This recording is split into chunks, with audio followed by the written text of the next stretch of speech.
It's been a strange few weeks if you were a fan of the Gothic video games. The original studio behind them, Piranha Bytes, they were officially shut down just a few weeks ago.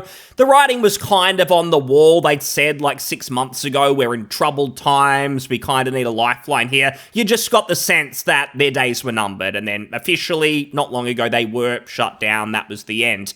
A few veterans from that team, they're supposedly going to open their own studio, but I think there's like 2 people working within that studio. So, I mean, it's going to be indie at best. I don't think they're going to make anything on the scale of Gothic anytime soon. But the series itself, it's not officially dead. And that's because Piranha Bytes didn't actually own Gothic. It was all now owned by THQ Nordic, Embracer Group, whatever you want to call them. And they'd farmed out a remake of Gothic 1 to a totally different studio. The team is called Alchemia Interactive, if I'm pronouncing that right, and I'm not sure if anyone who works there was actually involved in the original Gothic games, but this is almost certainly going to come out pretty soon. I was kind of skeptical. When they announced this, I thought, yeah, okay, Embracer, they've closed down so many studios, cancelled projects. Anything that they greenlight, I'm kind of skeptical on. But according to reports, it is coming in the next 12 months, so it's literally around the corner. Hasn't actually been that much marketing for it, but the reason I'm making the video today is there is actually a brand new trailer that was announced at some sort of THQ Nordic event, so we will watch that. But just to give the background quickly, there was a playable teaser a few years ago. It wasn't good. It seems like they decided, let's remove everything that makes Gothic unique and interesting, and instead we're just going to make a by-the-numbers, generic, AAA, modern audiences RPG with basically nothing unique and interesting. They were taking the Gothic out of Gothic. Fortunately, the fans were not having that. They made their criticism very, very clear. And then these devs sort of said, hey, we're going to go back to the drawing board and we're going to try and make something that is true to the spirit of the original Gothic games. And it seems like the remake now, it's basically going to be a graphic remake, the same game, but they might do some quality of life improvements. I have seen some talk about maybe new quests and content. We'll have to see how that actually goes. But hopefully it'll be true to the spirit. I do have to say, though, it is difficult to get super optimistic about this game because Gothic has a very unique tone to it. The dialogue, for instance, it's quite funny, but it is also quite dark. The only women in the game, I believe, I played it a little while ago, so I think this is right, they're basically sex slaves. They're thrown into this prison, and their only purpose in the game really is to serve their criminal boss overlords. And just hearing that, you know there's going to be a lot of people, modern audiences, we can't have this, the game, it's got to be suitable for everyone, it can't offend everyone. I'm just worried that someone in the studio is going to go down that path. And it's meant to be dark like that. It's not because it's sexist or whatever. It's just meant to be quite a dark world, this prison where the game is set. So I really just hope there's no pandering at all. They just have a strict rule of let's keep the story the same. Let's not change anything about the existing characters or whatever. If they're going to add new quests in, they have to be the same vibe. Keep it simple. Don't try and make massive changes. If they do that, it could work, because the trailers I've seen so far, they've released sort of teasers, trailers over the last year or two.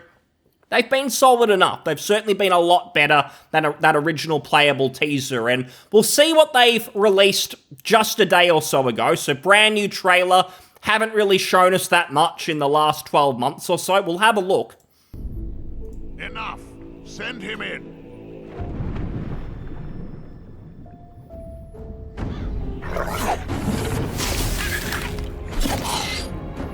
So it looks very similar. I replayed this about 6 months ago, so pretty familiar with it. Welcome to the Valley of Mines, an immense penal colony. For the war against the Orcs, the only undefeated enemies of the Kingdom of Murtana, the king needed ore to supply his armies. So every man guilty of a crime, no matter how insignificant, was forced to work in the ore mines of Khorinis. To make it impossible for them to escape, the king sent out his best magicians to create a magical barrier around the entire valley. But something disturbed the creation of the barrier, trapping everyone inside. The convicts... So it's a little bit difficult to see in this, but there is like a magical barrier around this little world, this little prison. So it's an open world game, but it's quite a small landmass because of this barrier that you can't go through. It's quite a good lore reason to support this game design. And this narration, I have heard people criticize that it sounds AI, pretty robotic. Not wrong, it doesn't sound very good. I hope that the player character, because they do talk in Gothic, you do talk and say things out loud. It's not like Elder Scrolls silent protagonist or anything like that. So hopefully the main character has a decent voice, sounds real, but we'll have to see. I think sort of so far, pretty true to spirit. I don't think the art's absolutely amazing. It looks a little bit sort of plasticky feeling. It's kind of got those, you know, Ocarina of Time, Super Mario 64, when there's an Unreal 5 trailer or something, and it's like, yeah, technically it's good, but it feels a little bit soulless. I don't think the art in this is that great, but the original isn't either. Like, the original art, it's friggin' early 2000s 3D, which is probably what some people consider the worst art in video games. I personally don't mind it. I think it's got a certain charm to it. Not for everyone, though. Some people hate that early 3D, and this will just be an improvement. It'll be more likely to bring them into the game. And to be honest, I'd love more people to play Gothic. I just hope this is true to the spirit. If it captures the spirit, brings people in, then maybe we get more games that are similar to Gothic. That's probably the silver lining if this comes out and it's decent. The convicts revolted and took control of the colony. They divided into 3 camps. The old camp is satisfied with the current situation. As long as they deliver the ore, the king supplies them with everything they need. The new camp, however, thinks they can use the ore to blow up the barrier. And then there is the sect from the swamp. They believe that a mysterious new deity will free them from their prison.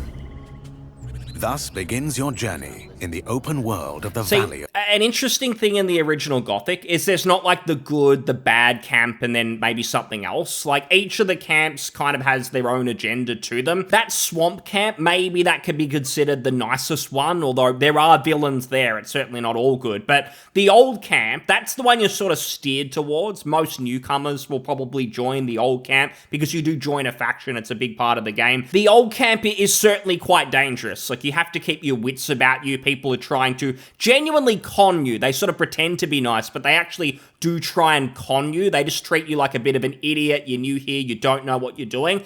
I love that compared to most RPGs, where you're like the chosen one from day one, everyone's sucking up to you, you can't do anything wrong. Gothic doesn't do that. And that's the old camp that we're looking at here now. They're trying to con you. But the new camp is even worse. If you go and join them, they treat you even worse. So it's nice for a game like this to have that point of difference. And it makes sense because it is set in a prison. It makes sense that no one's really good. Of minds. Creating Gothic Remake, we focus on the 4 pillars that we consider the core of the series. Simulation of a living world, exploration, story, and combat. Like the original 2001 title, Gothic Remake is set on creating an immersive and realistic world. Enjoy a complex life simulation on a scale hardly ever seen before in a video game. I'm just trying to think from the perspective of people who've like never played this. Like, if you look at some of that stuff, it doesn't, to be honest, look too exciting, and they're talking about life simulation and crap like that. It's not really like that. What they're trying to probably say is every single character in the game has their own schedule. So you don't get too many people who are just standing in one spot and they never move. Like, at night, they go to bed, they return to their huts. During the day, they're doing realistic things, like the blacksmith is creating things. Maybe a fighter goes to the arena and he's practicing. They're all on their own schedule. Back in 2001, that was a really big thing. Because if you played Morrowind, that came out around the same time as probably Gothic's main competition. I love Morrowind, but the characters didn't always feel real. They were like Wikipedia encyclopedias where you talk to them and they just had walls of text that were the same as another NPC from the same town. From memory, a lot of them didn't really move around too much. So Gothic was quite unique with this. These days, that might not be seen as quite as special, but if you enjoyed Baldur's Gate 3 and you haven't played this, you'll see some similarities. Like in Baldur's Gate 3, from memory, almost every NPC was someone you could talk to, had something unique to say, and sort of did their own thing. Gothic is quite similar, and they did this over 20 years ago, so it's pretty cool. The combat, for instance, they showed off a little bit of that. Doesn't look so exciting maybe in this video. But the combat is actually quite good. If you first play it, if they nail the atmosphere, it'll look like it's clunky, but it's actually on purpose because your character is just clumsy with a sword, doesn't know what they're doing. As you level up more, the animations get better because you're perfecting your craft and you're getting better. So it may work the same way in this, we'll have to see. We're aware that when creating a remake of a beloved title, it is hard to live up to the expectations of its long-term fans. However, we feel there is room to develop the experience further by telling new stories from the colony and expanding on those that die-hard fans have known for more than 2 decades. We are also focusing our attention on enhancing I'm just going to stop on that because the new content and everything, like a lot of people are going to be pretty sketchy on that. Like, what are they going to do? We spoke about like modern audience stuff. I hope they're not going to just fuck with it. I will say this, from playing Gothic 1 not long ago, like, it's not a perfect game. I think it's a perfect foundation, what they were going through in Gothic 1. So unique, I would love more games to do it. Piranha Bytes did it with Gothic 2, and I think that might be a near perfect game. It's fantastic. But the first, it's a little bit bare bones. For instance, side quests, most of them are there in like the first half of the game. You go to those different camps that were spoken about, the old camp, the swamp camp, and so on. You do most of those quests, you're out of that content, and then you're just kind of following the main story and going around the map. If they're going to improve it, I'd like to see them do a few things.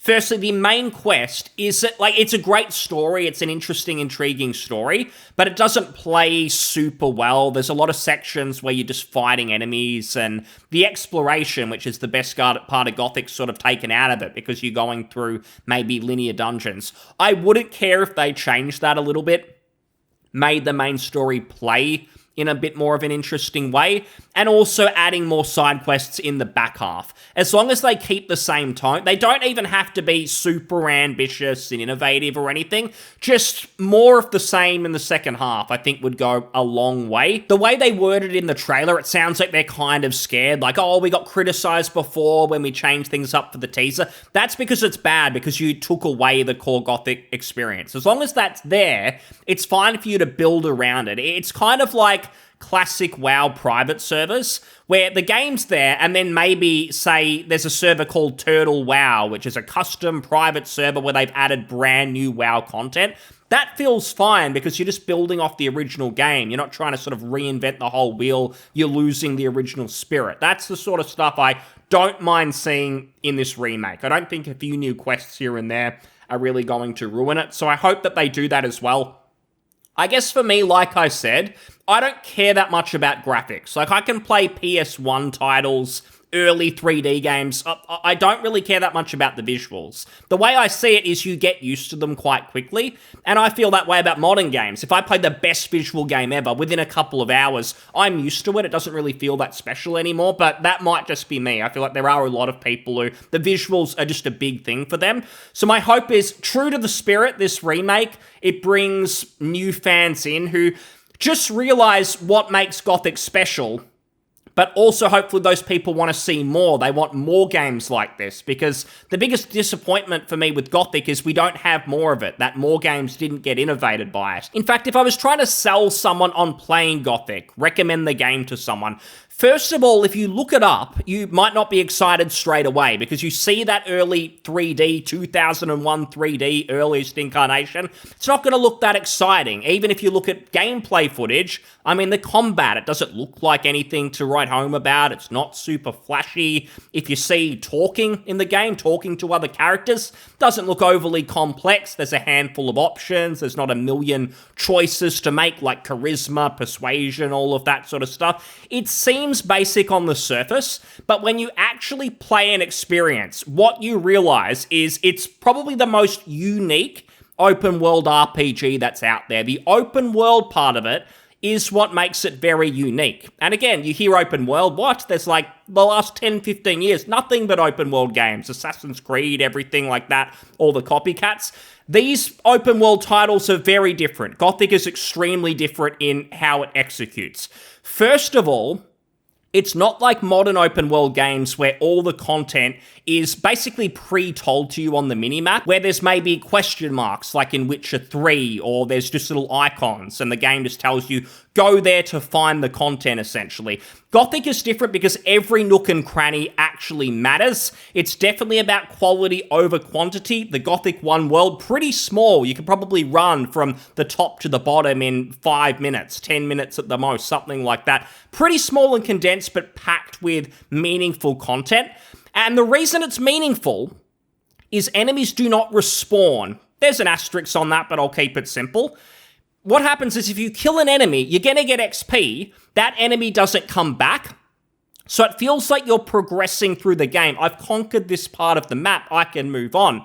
But where it gets interesting is it's not sort of linear difficulty progression.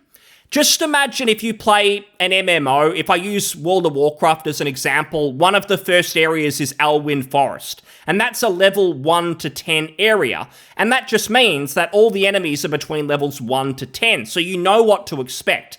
In Gothic, it's different, because there'll be level 1 enemies when you start, but if you wander sort of off the path a little bit, you might wander into a level 50 enemy out of nowhere, and it's like, oh shit, I've got to run away, this will one-shot me, I'll be fucked. Very, very dangerous. The game approaches this in a great way. One of the NPCs you first speak to actually says, don't go into the forest, it's dangerous. It's not a gamey thing when he says that, like, he's being serious. If you go in there, there's a level 50 monster that will one-shot you.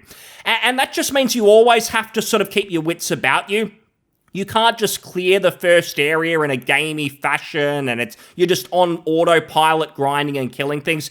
You have to be careful. So you find the level 1 mobs, you kill them, you get a little bit of XP, you get a little bit stronger, but you have to then maybe turn around, go in a different direction, find some more, and oh shit, there's level 30 wargs here. They're going to kill me. I've got to avoid those. I need to find more level 2 mobs, level 3 mobs as you slowly level up. I'm sort of simplifying it, but that's kind of how it works. The open world, because enemies don't respawn, it means when you finish a part of an area, you've genuinely finished it. You can sort of tick that off, keep progressing. By the end of the game, you'll probably have explored every nook and cranny that is possible, because you need that XP, because you need to get stronger if you're going to be able to take on all of these enemies, and it just gives the open world this really unique feel. That's not going into some of the quests, which are excellent. I mentioned the first camp you go to, people are trying to con you. They're treating you like a genuine newcomer, and people lie to you to gain their own advantages and so on. It's very different to most games, where you're just handed things and treated like you're very special. So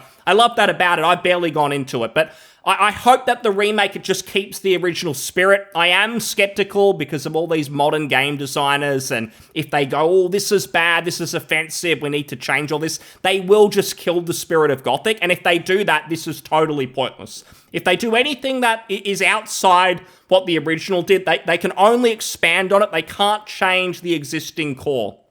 If they meddle with that, they're just going to fuck it up. So I hope with what they're saying, the feedback they've been given that they're supposedly listening to, that they get it right. But the truth is, this could be the last official Gothic game that comes out if it doesn't succeed. So I'm trying to be cautiously optimistic. I hope it's just about upgrading the graphics, quality of life, maybe filling in some empty areas. Everything else is kind of the same, because it could be that new people play it, they realize that there's a different way to approach open world RPGs. They don't all have to be the same, follow that same formula that people have just gotten sick of. A lot of modern open world games, they feel so samey, and Gothic is genuinely different. I haven't played anything else like it. I'd love to see more developers take influence from Gothic, because I mean, we've had a million Dark Souls clones. I'd love to see more Gothic clones. Any games like this, I'll always be up for playing. Something about them, and there's so few of them. We'll see how we go. A lot of these nostalgia-fueled remakes, they don't turn out to be very good. They turn out worse than the original. That could happen, but we'll see. We'll find out very soon. This is probably going to come out in the next sort of 6 to 12 months at the latest. Thanks so much for listening. I'll see you on the next one. Cheers. Bye.